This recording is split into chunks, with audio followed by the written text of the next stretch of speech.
And that's it for this course section. In this course section, you learned about providers with help of the Riverpod package, which is just one of the many options you have for managing global state or cross-widget state that affects multiple widgets. And as you learned, packages like this can be very useful because in more complex apps, it's quite common that state changes and state usage don't happen in the same widgets, but instead might be far apart from each other. And in such cases, without such solutions like Riverpod, you would have to pass functions around in your app so that they can be triggered from different areas in the app than the state is needed. With Riverpod, you can instead set up a global state management provider, so to say, which provides a dynamic value and may also provide methods for changing that value, which then can be consumed from anywhere in your application, so that you can read and change these values from exactly the places where you need to read and change them.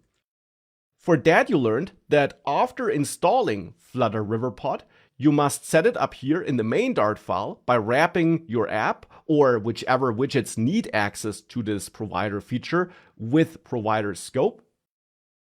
And then you can start setting up some providers, simple providers like this one here, the meals provider, which only returns some pretty static data, or more complex providers, which also allow you to change data.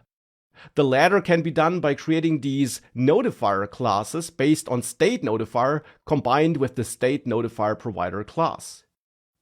Either way, you have these providers which then can be consumed in your widgets with help of the ref keyword, which is available if you extend consumer stateful widget and consumer state in case of stateful widgets, or simply consumer widget in case of stateless widgets.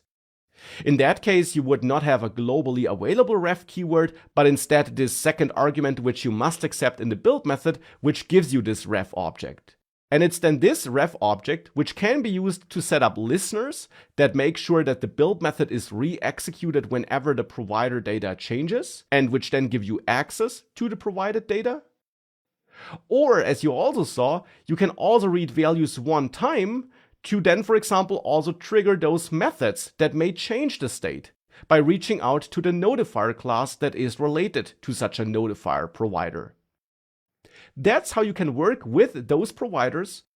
As you learned, you can also set up providers that depend on other providers by using this ref object that's automatically passed to these functions that you must accept when setting up a provider.